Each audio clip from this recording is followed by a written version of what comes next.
हरिओम। कई बार आपको बताया है कि परमात्मा का दूसरा नाम पवित्रता। परमात्मा का दूसरा नाम पवित्रता। पवित्रमिदं उत्तमम्।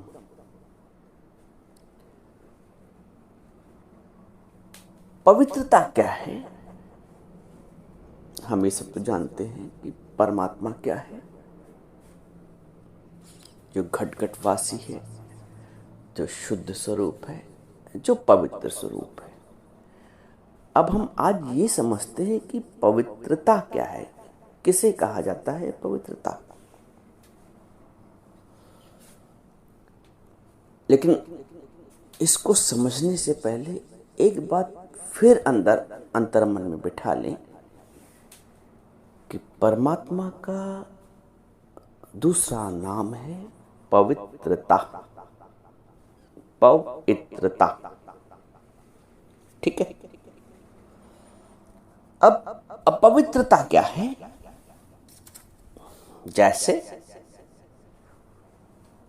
प्रकाश का अभाव अंधकार है,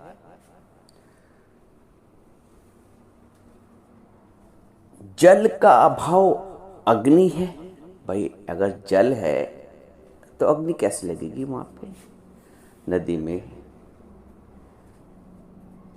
या अग्नि है तो वहां जल नहीं रहेगा। जैसे जहां प्रकाश है वहां अंधकार नहीं रहेगा, जहां जल है वहां अग्नि नहीं रहेगी, जहां अग्नि है वहां जल नहीं रहेगा। वैसे ही जहां परमात्मा है, जहां पवित्रता है, वहां अपवित्रता नहीं रहेगी। अब अपवित्रता क्या है ये समझते हैं। पवित्रता तो परमात्मा है, स्पष्ट है। अपवित्रता क्या है ये भी तो जानना आवश्यक है। रोग जानोगे तो उसका उपचार भी संभव है, रोग ही नहीं जानोगे तो उपचार क्या करोगे? तो क्या है अपवित्रता, जिसको पवित्रता में परिवर्तित किया जाए? कौन सा रोग है जिसको निरोग किया जाए? ये जानना होगा ना। रोग ही नहीं जानोगे तो निरोग क्या करोगे? तो तत्वतः मनुष्य को अपवित्रता का ही ज्ञान नहीं है। अपवित्रता का जब तक ज्ञान नहीं होगा, आप पवित्र स्वरूप हो नहीं सकते, आप परमात्मा के समीप हो नहीं सकते, आप परमात्मा तत्व का अनुभव कर नहीं सकते। तो आज हम समझते हैं आप पवित्रता क्या है। देखिए, विकार, या इसको ऐसे आरंभ करिए, माया और परमात्मा बिल्कुल वही बात हो गई कि जैसे अग्नि और जल, प्रकाश और अंधकार, वैसे ही परमात्मा और माया।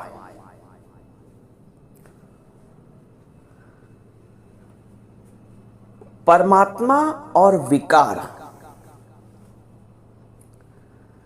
परमात्मा और शरीर भाव, देह भाव, देह अभिमान, परमात्मा और इंद्रिय रस। आप ध्यान दीजिएगा कहां कहां विकार उत्पन्न हो रहा है, कहां कहां अपवित्रता उत्पन्न हो रही है। माया में, विकार में, इंद्रिय रस में, देह अभिमान में, ये सब अपवित्रता है। फिर ध्यान दीजिएगा, माया का प्रभाव आपके ऊपर है, आप अपवित्र हैं। हो सकता है किसी को बुरा लगे, ना भाई, लेकिन ज्ञान तो ज्ञान है, समझना पड़ेगा। खुले हृदय से सत्य को स्वीकार करना पड़ेगा। आप यदि माया से प्रभावित हैं, माया की चकाचौंध आपको प्रभावित कर रही है, आपका झुकाव माया की तरफ है, बहुत तरह से हो सकता है माया की तरफ झुकाव, लेकिन यदि आपका झुकाव, आपका आकर्षण माया की तरफ है या माया की तरफ भी है, चुनना पड़ता है। देखो यहां पे पवित्रता और अपवित्रता में से किसी एक को चुनना पड़ेगा, अंधकार या प्रकाश में से किसी एक को चुनना पड़ेगा। दोनों कैसे एक साथ हो सकते? जो लोग ये कहते हैं कि मैं तो भैया दोनों की साधना करता हूं, माया भी और परमात्मा भी, मैं तो दोनों के साथ हूं, विकार भी, मैं विकार मुक्त कैसे हो सकता हूं? इतना त्याग तपस्या नहीं हो पाएगी कलयुग के जमाने में कि मैं विकार रहित हो जाऊं, काम क्रोध रहित हो जाऊं। इतना मुझसे पुरुषार्थ नहीं होगा कि मैं इंद्रिय विषय रस को ना लूं, ना भोगूं। शब्द भी अच्छे लगते हैं, मान अपमान निंदा स्तुति सब अच्छी लगती मुझे, इससे कैसे मुक्त हो सकता हूं? शब्द भी भाते हैं, स्पर्श भी भाता है, रूप रस गंध सब। अब आप बात यदि समझना चाहते हैं तो समझ लेंगे कि ये विकार है और परमात्मा विकार रहित है। ये आप अपने आप को मूर्ख बना रहे हैं, आप अपने आप को ठग रहे हैं कि मैं तो दोनों को साथ लेके चलता हूं। ठग रहे हैं, आप अपने आप को मूर्ख बना रहे हैं। आपके अंदर माया के प्रति आकर्षण भी है और आप ऊपर से कहते नहीं एक भजन में, उजली ओढ़े चादरिया करे दिखावा भक्ति का और उजली ओढ़े चादरिया। अरे परमात्मा प्राप्ति के लिए घोर पुरुषार्थ, परमात्मा प्राप्ति के लिए घोर पुरुषार्थ, एक एक विषय रस। जब तक विषय रस है तब तक अपवित्रता है, और अपवित्रता का पवित्रता से विरोधाभास है।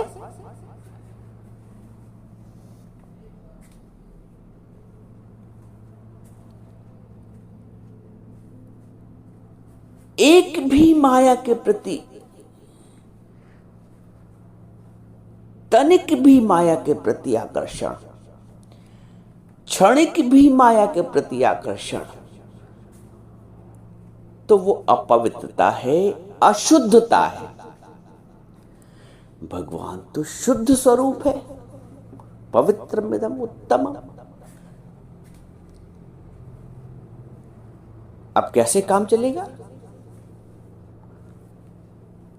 शास्त्र वाली बात फिर आ गई, गन्ना और रोटी एक साथ नहीं निगला जा सकता है, क्योंकि गन्ने को चूस के थूकना पड़ता है और गन्ने को चबा के थूकना पड़ता है और रोटी को चबा के निगलना पड़ता है।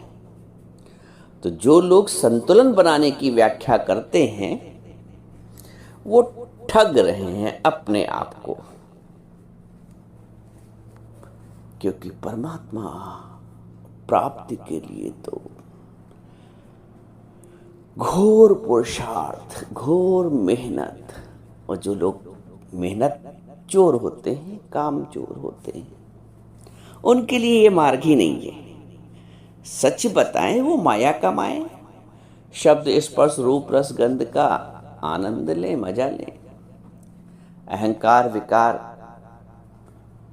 का भोग भोगें, उनके लिए मार्ग नहीं है। ये मार्ग तपस्वियों के लिए है। इस मार्ग में तप के बिना तो एक कदम आप आगे नहीं रह सकते। आप ये नहीं कह सकते कि सब कुछ भोगते हुए आप अभोक्ता हैं। आप राजा जनक इतनी जल्दी नहीं बन सकते। आप राजा जनक का उदाहरण तो देते हैं। आप राजा जनक ने तपस्या की है, तब वो जनक जनक कहलाए। आप ऐसे ही बिना किसी इंद्रिय तप के आप अपने आप को जनक समझ रहे, ये भ्रम मत पालें आप सब।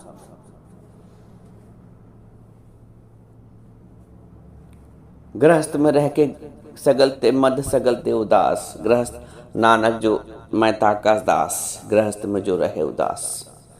अरे उदास होने के लिए, न्यूट्रल होने के लिए भी तो तप चाहिए ना। जब तप कर लें फिर कहीं भी रहें। अब हमने पूरी पढ़ाई कर ली, अब किसी भी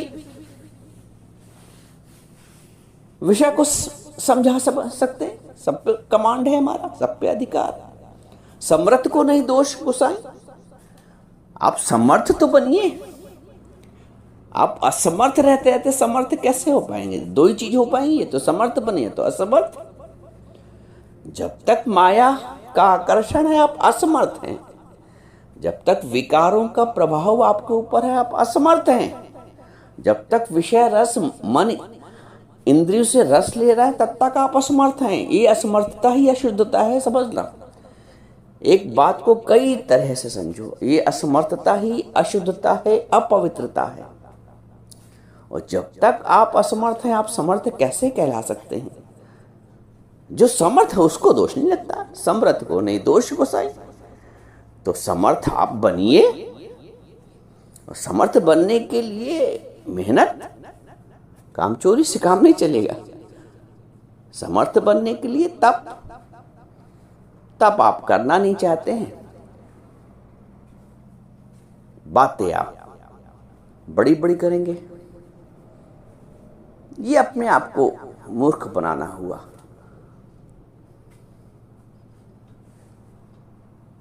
जो लोग मेहनत कश होते हैं ना, लक्ष्य को वो प्राप्त करते हैं।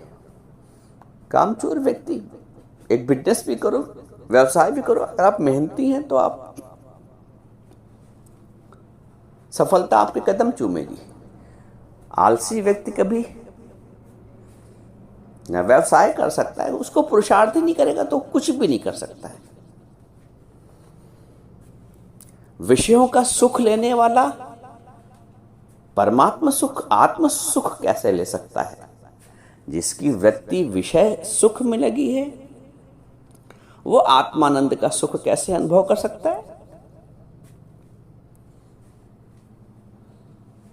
पानी में, नदी में डूबा रहने वाला ताप का अनुभव कैसे कर सकता है? और ताप के निकट रहने वाला शीतलता का अनुभव कैसे कर सकता है? तो जो मन माया के निकट है, विषय के निकट है, विकार के निकट है, गुणों के निकट है, सत्वगुण रजोगुण तमोगुण, वो निर्गुण ब्रह्म को कैसे जान सकता है? जो गुणों के निकट है वो निर्गुण ब्रह्म को कैसे जान सकता है? भगवान को गुणातीत चाहिए, त्रिगुणातीत चाहिए।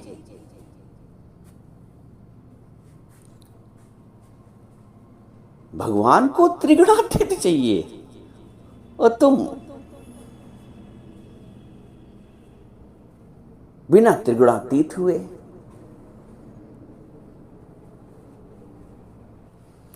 गुण माया से उपजे हैं, 3 गुण माया से उपजे। फिर वही बात आ गई, माया अर्थात अशुद्धता, परमात्मा अर्थात शुद्धता, शुद्धता, परम शुद्धता। सर्व आरंभ परित्यागी गुणातीत सा उच्यते, भगवान कहते हैं। और सर्व आरंभ का त्यागी गुणातीत भी है और सर्व आरंभ का त्यागी मुझे प्रिय भी है। सा में प्रिया, सा में प्रिया, वो मुझे प्रिय है जो गुणातीत है। भगवान क्या कह रहे हैं? और तुम गुणों से लिप्त हो, तुम्हें माया के सारे सुख चाहिए, सब जगह घूमना फिरना, खाना पीना, सब कुछ। अरे कहां परहेज कर पाए? कहां तुम सावधानी बरत पाए? बिना सावधान हुए क्या गाड़ी चला सकते हो? असंभव। लिखा होता है नशे में गाड़ी चलाना मना है, एक अपराध है, एक दंड की धारा है, उसके तहत दंड की धारा है भाई नशे में गाड़ी चलाने के लिए। आप माया के नशे में आत्मज्ञान की गाड़ी चलाना चाहते हैं, दंड है, दंड है। अब दंड के अधिकारी हो जाएंगे। माया के नशे से निर्वृत्त होना पड़ेगा। मत अपने को मूर्ख बनाओ, ना अपने को बनाओ ना किसी को बनाओ। माया के नशे से निवृत्त होना पड़ेगा, त्रिगुणातीत होना पड़ेगा, विकार रहित होना पड़ेगा।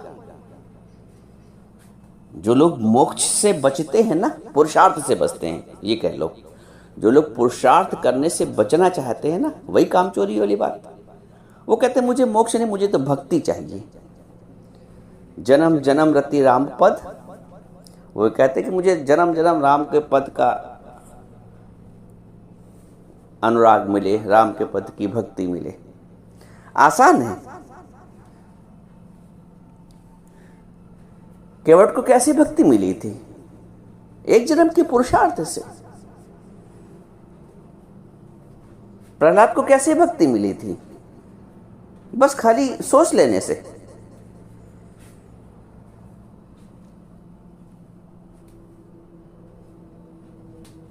मत अपने को ठगो, मत ठगो, स्पष्ट हो विचारों से। एक तरफ हरि, एक तरफ जग, आपको एक को चुनना पड़ेगा।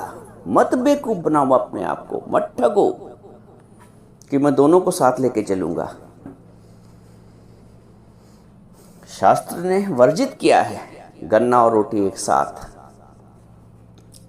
गन्ने को चबा के थूकना पड़ेगा, उसकी प्रवृत्ति थूकने वाली है, उसको निगल नहीं सकते हैं गन्ने को, और रोटी को चबा के अंदर करना पड़ेगा।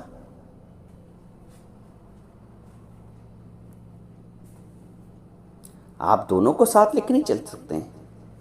इसके लिए साहस चाहिए। सबसे पहले उपक्रम क्या है? साहस। चुनना पड़ेगा आपको राम को। मान लिया आपको मोक्ष नहीं चाहिए, तो क्या भक्ति के लिए तुम्हें पुरुषार्थ नहीं करना पड़ेगा? कामचोरी से काम चल जाएगा? नहीं भाई, उसके लिए भी शुद्ध पवित्र बनना पड़ेगा। वो अलग बात है कि मोक्ष के लिए तो घोर पुरुषार्थ, अहंकार का बिल्कुल मर्दन, बिल्कुल विलय देह भाव का, उसमें घोर पुरुषार्थ है मोक्ष में। लेकिन भक्ति आप सगुण उपासक बन के आप भक्ति कर सकते हैं। लेकिन भक्त बनने के लिए भी तो आपको शुद्ध रहना पड़ेगा। हाँ, काम चलाओ भक्ति करनी है तो ठीक है, मन को बहलाने के लिए भक्ति करनी थी, ठीक है, अपने को बहला लीजिए, दूसरे को बहला लीजिए, सब चल जाएगा। बहलाने में क्या चाहता है? लेकिन कोई भी पढ़ाई बहला कर नहीं होती अपने आप को। कोई भी विद्यार्थी है, छात्र है, तो बहला के पढ़ ले अपने आप को? असंभव है। अरे उसको पढ़ना है, दूसरी कक्षा में, अगली कक्षा में जाना है, या कुछ प्राप्त करना है पढ़ के, तो उसको पुरुषार्थ करना पड़ेगा। अपने आप को बहला के थोड़ी पढ़ाई की जा सकती है। तो ये जीवन का अध्याय पढ़ना है ना।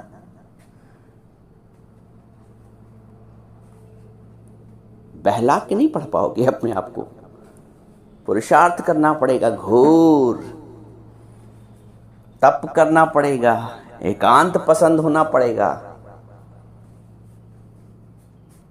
भगवान कहते हैं विविक्त देश सेवित्वम अर्थ जन संसदी। विविक्त देश सेवित्वम अर्थात एकांत में जिसको पसंद है, विविक्त देश सेवित्वम जो एकांत में निवास करता है, भीड़ भाड़ शोर शराबा विषय रस से दूर, विविक्त देश सेवित्वम अर्तिर जन संसदी, जन समुदाय से उसकी प्रीत ना हो। अर्तिर जन संसदी, तुमको तो भीड़ भाड़ आना जाना नाचना टमकना शादी पार्टी पसंद है। भगवान कहते अर्तिर जन संसदी, जन समुदाय में उसकी प्रीत न हो। अरे फिर वही बात आ गई तप। आप तप ही नहीं करेंगे और प्राप्त करेंगे परमात्मा को।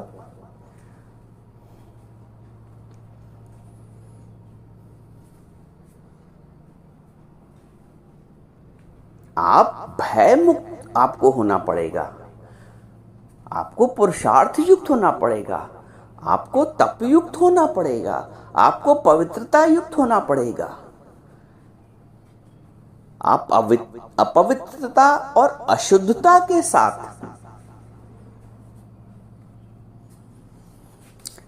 परमात्मा प्राप्त नहीं कर सकते। माया की अपवित्रता से बचना पड़ेगा। इंद्रियों के विषय रस शब्द स्पर्श रूप रस गंध से उपराम होना पड़ेगा। विकारों की माया से, विकारों की अपवित्रता से बचना पड़ेगा।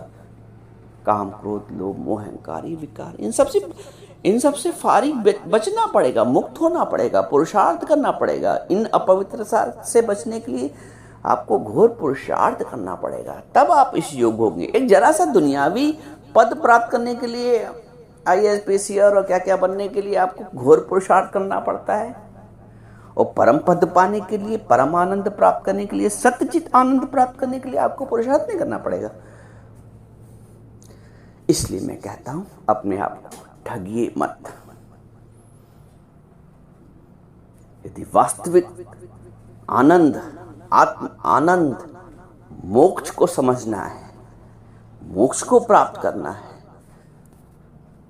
आपके हिसाब से भक्ति भी बिना शुद्ध हुए नहीं हो सकते। आप परमात्मा से विभक्त हैं और आप कहते हैं मैं भक्ति कर रहा हूं, असंभव है। आप माया की भक्ति कर रहे हैं, भगवान की भक्ति नहीं कर रहे हैं। भगवान की भक्ति के लिए आपको माया से विभक्त होना पड़ेगा। तप और पुरुषार्थ और मेहनत करनी पड़ेगी। इंद्रिय सुख से लड़ना पड़ेगा, गुणातीत होना पड़ेगा। गुणातीत सा उच्चते, उसी को गुणातीत कहते हैं ना। योद्धा किसको कहते हैं? लड़ने वालों को, युद्ध करने वाले को योद्धा कहते हैं। तुम अपने विकारों के विरुद्ध युद्ध करो। बिना विकारों के प्रति युद्ध करे हुए सोना बिना तपे कैसे सुशोभित हो सकता है?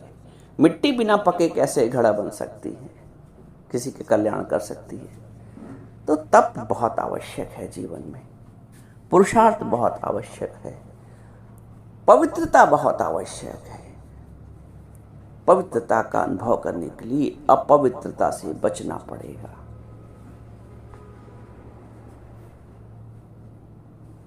शुद्ध स्वरूप परमात्मा की अनुभूति के लिए अशुद्धता से बचना पड़ेगा। काम चोरी छोड़नी पड़ेगी, मेहनत करनी पड़ेगी, पुरुषार्थ करना पड़ेगा। अब ये जन्म बड़ा मुश्किल से मिला है। तुलसी कहते हैं अब लसानी अब न लसई। अब तक तो मैं माया में लसा रहा, बहुत भिन्न भिन्न जन्मों में। सौभाग्यवश ऐसा समय प्राप्त हुआ है कि हम आत्मानुभूति करेंगे, परीक्षित की तरह मोक्ष प्राप्त करेंगे। अब लसानी अब ना लसई हूं, अब नहीं। तो ये तुम्हें निश्चय करना पड़ेगा। ढुलमुल नीति से काम नहीं होना है, ढुलमुल नीति से काम नहीं होना, ये बात समझ लो।